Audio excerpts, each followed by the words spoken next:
Hello, नमस्ते, आदाब, सत श्री अकाल, केम छो और केमन आछो। मैं हाजिर हूँ आप सबके लिए एक ब्रांड न्यूज बीएल कॉमिक को लेकर, जो अभी भी ऑनगोइंग है। तो टाइम को वेस्ट ना करते हुए चलो स्टार्ट कर देते हैं स्टोरी। और फर्स्ट मिल लेते हैं स्टोरी के मेन लीड से, जिसको हम टेन बुलाएंगे, ठीक है। और इस स्टोरी के स्टार्टिंग एपिसोड में दिखाया गया है कि टेन ये भाई साहब हो जाते हैं प्रेग्नेंट और इन्हें ये नहीं मालूम कि ये कांड कौन करके चला गया इनके साथ। खैर आ जाते हैं मेन स्टोरी में और इसका सीन शुरू होता है हॉस्पिटल से, जहाँ पर डॉक्टर टेन को कह रहे हैं कि congratulation, you are pregnant. Mister ten, आप सच में ही माँ बनने वाले हो, मतलब बाप। और तब टेन कहने लगा कि डॉक्टर, क्या तुम्हें दिखाई नहीं दे रहा कि मैं एक आदमी हूँ? और डॉक्टर तो टेन की बातों को इग्नोर करते हुए अपनी ही बात कर रहा था और कह रहा था कि आप बहुत ही जल्दी हमारे हॉस्पिटल आओगे एक अच्छे से बेबी को जन्म देने के लिए। और जहाँ पर नर्स ये सारी बातें सुन के आपस में ही गॉसिप करना स्टार्ट कर देती है और कहने लगती है कि हमने ऐसा पहली बार देखा है किसी आदमी को प्रेग्नेंट होते हुए। ऐसा शायद कभी भी कल्टीवेशन वर्ल्ड या फिर किसी भी वर्ल्ड पर नहीं हुआ होगा। It's a miracle.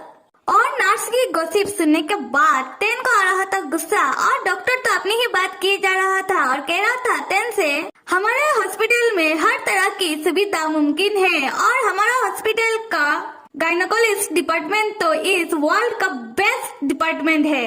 और टेन को तो ऐसे भी गुस्सा आ रहा था उन नर्स की बातें सुन सुनकर और डॉक्टर की बातें भी, और उसका गुस्सा तब फूट जाता है डॉक्टर के ऊपर और वो कहने लगता है कि तुम्हें समझ में नहीं आ रहा डॉक्टर कि मैंने स्ट्रेस में आकर बहुत ही ज्यादा खाना खा लिया था और तुम क्या पागल हो गए हो, मैं प्रेग्नेंट कैसे हो सकता हूँ।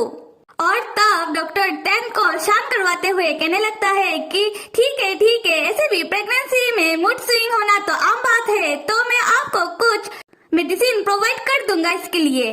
और प्रेगनेंसी वाली बात सुन के टेन को आ जाता है और ज्यादा गुस्सा, और वो गुस्से में डॉक्टर को कहने लगता है कि डॉक्टर, क्या तुम्हें समझ में नहीं आ रहा कि मुझे हो गया है इंडाइजेशन, मतलब कि गैस्ट्रिक की बीमारी। और टेन को ये लग रहा था कि उसका पेट गैस के कारण फूल गया था और ये बात वो डॉक्टर को समझाने की कोशिश कर रहा था, और डॉक्टर उसे ये समझाने की कोशिश कर रहा था कि रिपोर्ट में एकदम साफ साफ लिखा है कि आप प्रेग्नेंट हो और रिपोर्ट बिल्कुल भी गलत नहीं है।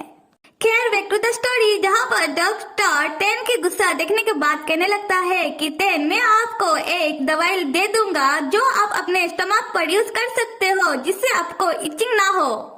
मतलब कि टेन का स्टमक फूल गया है, इसी कारण उसे इचिंग हो सकता है प्रेगनेंसी में।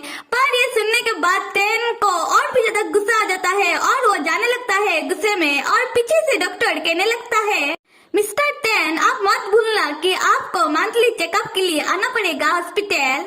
और तब टेन कहने लगता है डॉक्टर को कि व्हाट द, और ऐसे भी कुछ दिनों के अंदर सिलेक्शन शुरू होने वाला है डिमांड सेक्ट का, और डिमांड किंग बनना इस दुनिया में सबसे ज्यादा इम्पोर्टेंट है। और पीछे से डॉक्टर तो कहने लगता है कि टेन, आप कुछ भी बकवास एक्सरसाइज मत करना, क्योंकि इससे आपको स्टमक पेन स्टार्ट हो सकता है। सो देन एक्चुअली में जो टेन है वो डिमांड किंग सिलेक्शन के लिए इलेक्शन में खड़े हुए हैं। अभी कल्टीवेशन वर्ल्ड के बारे में जान लेते हैं, जहाँ पर हमें ये जनाया जा रहा है कि कल्टीवेशन वर्ल्ड ने तरक्की कर ली है और वो मॉडर्न हो रहे हैं, और कल्टीवेशन वर्ल्ड की सोसाइटी और किंगडम को ठीक से रखने के लिए एक कल्टीवेशन कम्युनिटी भी बनाई गई है, और उन लोगों ने मिलकर ह्यूमन वर्ल्ड और कल्टीवेशन वर्ल्ड ने एक पीस ट्रीटी भी साइन की है, जहाँ पर ह्यूमन वर्ल्ड और कल्टीवेशन वर्ल्ड शांति से रहेंगे, एक दूसरे को तंग करे बिना। और कल्टीवेशन वर्ल्ड में जनगणना भी होती है, जहाँ पर हर एक कल्टीवेशन का नेम रजिस्टर करके रखा जाता है। पर यहाँ पर बहुत सारे लोग ऐसे भी हैं कल्टीवेशन वर्ल्ड में जो इस पीस ट्रीटी के खिलाफ है, जैसे कि डिमॉन कल्टीवेटर जो कॉस्ट क्रिएट करता है या फिर तबाही करने में विश्वास रखता है। और चलो अभी चलते हैं डिमॉन किंग सिलेक्शन में, और जहाँ पर एक रिपोर्टर रिपोर्टिंग कर रही थी और लोगों को बता रही थी इस इलेक्शन के बारे में। ये डिमॉन किंग सिलेक्शन प्रोसेस कुछ इस प्रकार का होता है जहां पर सारे ही डिमॉन कैंडिडेट को अपना फाइटिंग स्किल और टैलेंट और वोटर के जरिए इस इलेक्शन को जीतना पड़ता है। और टेन ने भी अपना फाइटिंग स्किल दिखा चुका है। खैर फिलहाल तो वो रिपोर्टर रिपोर्टिंग कर रही थी और कह रही थी वोटर को कि आप सबका पार्टिसिपेशन करना भी इस सिलेक्शन प्रोसेस में इम्पोर्टेंट है। फिर वो सारे ही डिमॉन कैंडिडेट से इंट्रोड्यूस करवा रही थी कि कौन से डिमॉन कैंडिडेट के पास अपना क्या क्या स्किल है और वो लोग क्या क्या कर सकते हैं। और यहाँ पर ऐसे भी डिमॉन है जो फिल्म स्टार है और उनका जो अपना स्लोगन है वो बहुत ज्यादा खतरनाक और मारधार वाला स्लोगन है। और रिपोर्टर ऐसे ही एक एक करके सारी डिमॉन कैंडिडेट का तारीफ कर रही थी। फिर वो रिपोर्टर 10 के बारे में बताना भी शुरू कर देती है और कहने लगती है कि हमारा लास्ट कैंडिडेट है मिस्टर 10 जो बहुत ही ज्यादा पॉपुलर है, जो जाने जाते हैं ह्यूमन एफ्रोडिजियक के लिए, मतलब कि सेक्सुअल डिजायर के लिए। और जब रिपोर्टर 10 के बारे में सबको बता रही थी उसी वक्त 10 को स्टार्ट हो जाता है प्रेगनेंसी वाला दर्द। और तब 10 का बहुत ही ज्यादा इम्पोर्टेंट सिलेक्शन प्रोसेस को छोड़ के उसे जाना पड़ता है हॉस्पिटल। और तब रिपोर्टर भी ये देख के हो जाती है शॉक और बताने लगती है सबको कि नंबर 4 कैंडिडेट को अचानक से स्टमक पेन होने के कारण उन्हें हॉस्पिटल जाना पड़ रहा है फिलहाल, क्योंकि इस डिमॉन सिलेक्शन प्रोसेस में किसी को भी ये मालूम नहीं था कि 10 प्रेग्नेंट है। इसीलिए उन लोगों को तो फिलहाल यही लग रहा था कि ये सिंपल स्टमक पेन है। खैर 10 हॉस्पिटल की डिलीवरी रूम पर जाने के बाद भी वो कह रहा था कि मैं प्रेग्नेंट नहीं हूँ, कोई तो मुझे बचाओ, मुझे डिमॉन किंग सिलेक्शन प्रोसेस में जाना है, मैं बहुत ही जल्दी डिमॉन किंग बनने वाला हूँ। और तब डॉक्टर कहने लगता है कि काम डाउन, आप थोड़ा रिलैक्स हो जाइए। और 10 कहने लगता है कि ये क्या हो रहा है कि प्रोसेस छोड़ के मैं इस बेड पे लेट के किसी को बर्थ दे रहा हूँ। और 10 इस दर्द में भी वो अपना डिमॉन किंग प्रोसेस की सिलेक्शन के बारे में ही सोच रहा है और ये सोच सोच के वो और भी ज्यादा पागल हो रहा था। खैर फिर डॉक्टर कहने लगता है 10 से कि आप थोड़ा रिलैक्स हो जाइए और कोशिश कीजिए कि आप अच्छे से एक हेल्दी बेबी को जन्म दे सके और हमारे इंस्ट्रक्शन को फॉलो कीजिए। और 10 कहने लगता है इस दर्द में भी कि मैं एक आदमी हूँ, मैं कैसे किसी को जन्म दे सकता हूँ। पर फाइनली 10 एक क्यूट से बेबी को जन्म देता है। और फिर बाद में नर्स 10 की बेबी को लेके आके 10 को दे के कहने लगती है कि आपको एक बेटा हुआ है और फादर और सन दोनों ही हेल्दी है। और 10 तब और भी ज्यादा बौखला जाता है और कहने लगता है कि क्या मैं अभी भी सपना देख रहा हूँ। और अभी तो हद हो जाता है क्योंकि सारे ही न्यूज रिपोर्टर और डिमॉन किंग सिलेक्शन प्रोसेस में सबको ही पता चल जाता है कि 10 प्रेग्नेंट था और उसने एक बच्चे को जन्म दिया है। और सब रिपोर्टर हॉस्पिटल चले आते हैं 10 के कमरे में और सारे रिपोर्टर मिलके 10 से सवाल जवाब करना स्टार्ट कर देता है। और 10 से कहने लगता है कि मिस्टर 10, हमने सुना है कि आपने एक बच्चे को जन्म दिया है, क्या आप आदमी के भेष में कोई लेडी हो या फिर आपके पास किसी प्रकार का स्पेशल टैलेंट है जिससे आप ये कर पाए हो? तो आप हमें ये बताइए कि इस बच्चे का बाप कौन है और क्यों आज ही आपको प्रेगनेंसी वाला दर्द शुरू हुआ था और क्यों आज ही आपने आपका बच्चे को जन्म दिया है, वो भी डिमॉन किंग प्रोसेस सिलेक्शन के वक्त। क्या ये आपका कोई प्लान है? और जब रिपोर्टर 10 से सवाल जवाब कर रहे थे तब 10 अपना सर झुकाए हुए बैठा हुआ था अपने बेटे को लेकर। ऐसा लग रहा था मानो कि उसने शायद कोई गलती कर दी बेटे को जन्म देके। और टीवी पर ये न्यूज देखने के बाद सारे ही वोटर कहने लगते हैं टीवी पर ये क्या दिखाया जा रहा है कि एक आदमी ने एक बच्चे को जन्म दिया है, क्या ये कोई प्रैंक शो है? और एक आदमी ने एक बच्चे को जन्म दिया है। ये देखने के बाद कल्टीवेशन कमिटी अब क्या करेगा ये देखने की बात है। और होने वाला डिमॉन किंग एक बच्चे को जन्म दे रहा है, ये कितनी ज्यादा शर्म की बात है। और 10 ने तो हमारी डिमॉन सेक्ट को शर्मिंदा ही कर दिया।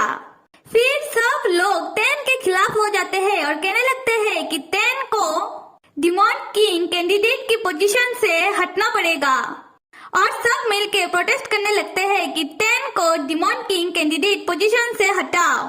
सो ये था टीवी न्यूज देखने के बाद सारे ही वोटर का रिएक्शन। अभी आते हैं टेन की तरफ, जहां पर रिपोर्टर टेन से पूछ रही थी आपकी प्रेगनेंसी और आपने एक लड़के को जन्म दिया है, ये न्यूज फिलहाल हॉट टॉपिक बना हुआ है।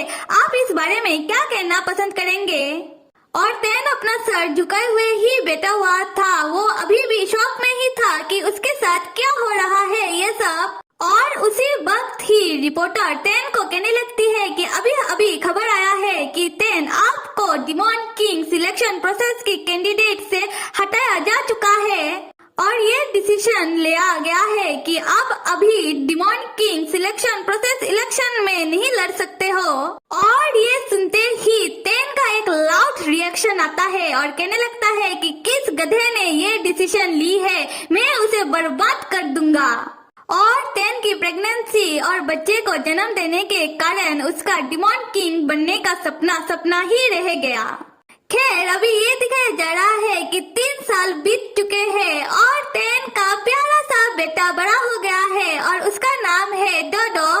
और इन 3 सालों से टेन ये खोज रहा है कि कौन टेन के साथ ये कांड करके चला गया जिससे टेन प्रेग्नेंट हो गया।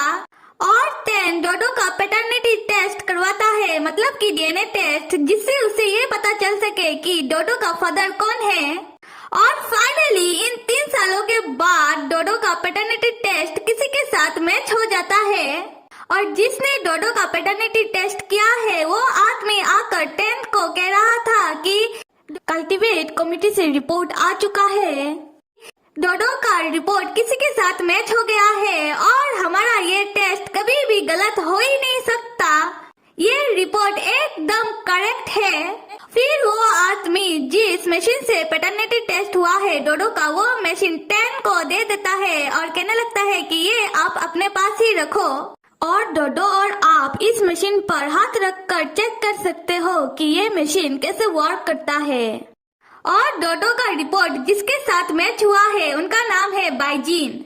सो बाइजिन है इस स्टोरी के एक और मेन लीड।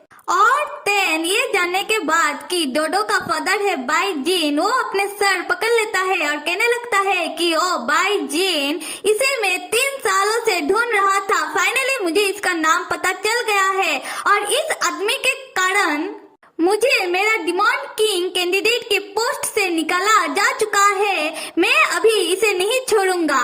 और फिर टेन कुछ ऐसा डायलॉग कहता है जैसे कि खून का बदला खून। खैर स्टोरी में आते हैं जहाँ पर वो दूसरा आदमी टेन को कह रहा था कि बाइजिन नाम तो मैंने कहीं सुना हुआ है। फिर वो आदमी अपने टैब में सर्च करने लगता है बाइजिन के बारे में, जहाँ पर उसे बाइजिन के बारे में पता चल जाता है। फिर वो आदमी बाइजिन के बारे में बताना स्टार्ट कर देता है टेन को कि बाइजिन तो बहुत ही ज्यादा बड़े घर के बिन फैमिली से बिलोंग करते हैं और बाइजिन का आज तो शादी है। और ये सुनने के बाद टेन अजीब ढंग से कहने लगता है कि क्या शादी? और न्यूज पर भी बाइजिन का शादी जोरों शोरों से दिखाया जा रहा है, वो भी लाइव ब्रॉडकास्ट के जरिए। और जहाँ पर न्यूज रिपोर्टर बता रही थी कि इस सेंचुरी के 2 बड़े घरानों में शादी हो रही है बाइजिन और ताइवे के बीच, and they are a legend set, वो भी पूरी दुनिया में। और ये खबर टेन भी टैब में देख रहा था और बाद में वो आदमी टेन से पूछने लगता है कि क्या आप ठीक हो? और उस दूसरे आदमी को ये लग रहा था कि टेन जिसे 3 सालों से ढूंढ रहा था उसका शादी हो रहा है, ये जानकर उसे बुरा लग रहा होगा। और फिर टेन कहने लगता है, हाँ मैं उस आदमी के वजह से प्रेग्नेंट हो गया और पूरी दुनिया ने मुझ पर उंगली उठाई, मुझे जज किया और ये आदमी शांति से अपनी पोजीशन पर है और ये आदमी अभी खुशी खुशी किसी ब्यूटीफुल रिच लेडी के साथ शादी भी कर रहा है और अपना लाइफ खुशी से रहेगा। और मैंने इस आदमी को इतना ज्यादा मुश्किलों से ढूंढा है और जी तो कर रहा है कि इस आदमी को इतना ज्यादा पिटूं और बाद में मार दूं। फिर टेन टैब में बाइजिन का शादी का न्यूज देखते हुए कहने लगता है, तो तुम शादी कर रहे हो और शादी में तो गिफ्ट भी देते हैं ना, तो आओ मैं तुम्हें आज एक अच्छा सा देता हूँ। सो देन ये था इस स्टोरी का फर्स्ट चैप्टर, और जिसको आप में से ही मेरे एक मित्रों ने मुझे रिक्वेस्ट किया था कि मैं इसका हिंदी में एक्सप्लेनेशन दूं। सो कैसा लगा जरूर बताइएगा, और अगर आप लोग चाहते हैं कि मैं इस स्टोरी को कंटिन्यू करूं तो इस स्टोरी का वीडियो हफ्ते में एक ही बार आएगा, क्योंकि ये स्टोरी फिलहाल तो ऑनगोइंग है। Till then stay with me and see you.